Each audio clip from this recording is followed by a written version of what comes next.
Lou Holtz passed away yesterday at the age of 89. College Football Hall of Famer, a man of very strong faith, very vocal about his faith. So I appreciated both of those things about Lou Holtz.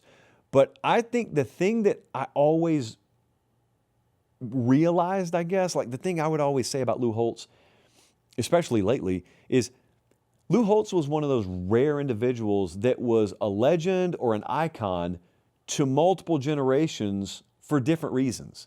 So if you think about my dad's generation, for example, they knew Lou Holtz as being a former head coach, being a guy that went, 60-21 at Arkansas, had some huge wins at Arkansas.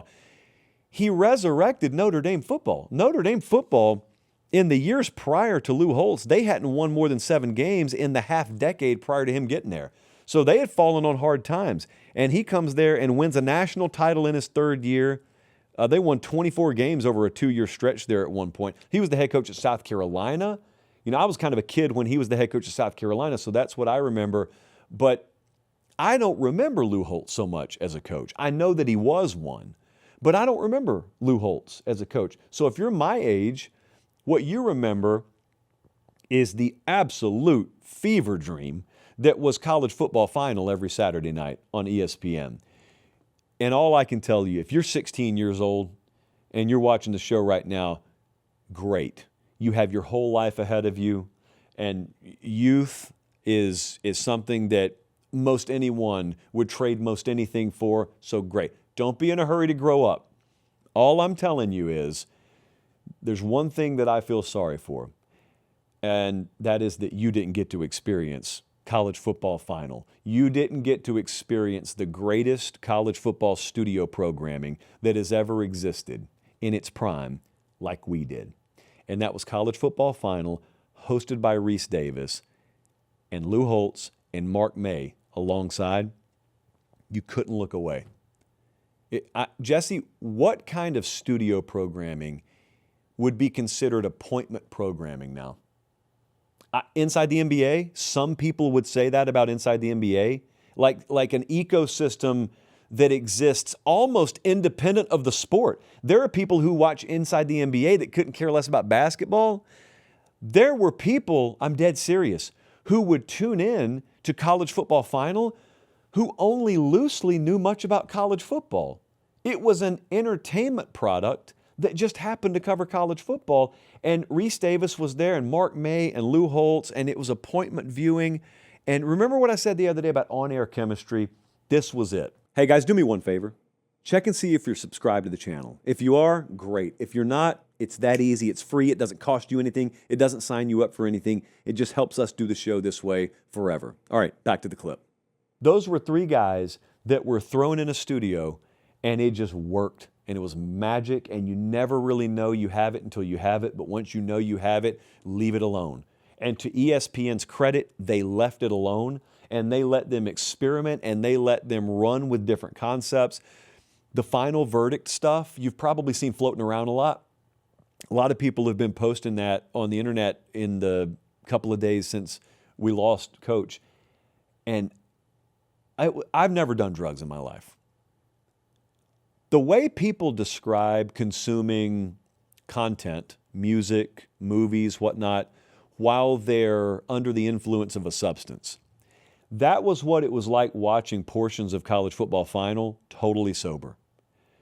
And if you go back and watch the replays, like I said, and you're like 17 years old right now, and that's your first introduction to that, you can't believe what you're watching. Like, you can't believe that this was airing on ESPN. And understand this. So these days, ESPN's a lot looser than it used to be. You're in the post-podcast world, the post-YouTube world. I go up to New York and do Get Up with Mike Greenberg. I wear a T-shirt on air. This was the suit and tie era of ESPN. This was still the buttoned-up era of ESPN. This was go get 3 or 4 people, sit them behind a desk, outproduce everyone, and don't take risks. That was kind of ESPN. And in the midst of that climate, in the mid to late 2000s, you turn on ESPN on Saturday night, and Rece Davis is wearing a judge's robe, and Lou Holtz is cutting what can only be described as like a pro wrestling promo on Mark May, And in any other world, if you said to Mark May on the street what Lou Holtz said to him in a studio, Mark May would probably fight you. Be a short fight. Lou Holtz was just able to get away with it. I couldn't believe it happened. You would get so sucked into it, and after it would be over, you would look around and say, did that just happen? Yeah, it just happened.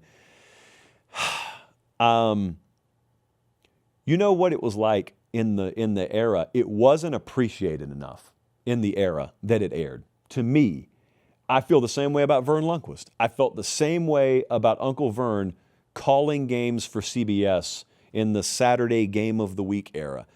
I thought Uncle Vern will be appreciated way more down the road than he was in the moment. College football final, you appreciate it so much more now that you're removed from it because you now understand in retrospect how special it is. It's like if you look at the aesthetic of a McDonald's in 1995 and then drive by one in 2025, how different it looks. There was character. There was a fully built out play place. It was Hulk Hogan, but in restaurant terms. It was red and yellow, and they didn't apologize for it. And now you drive past it, and it's this minimalist, like amorphous, homogenized nothingness.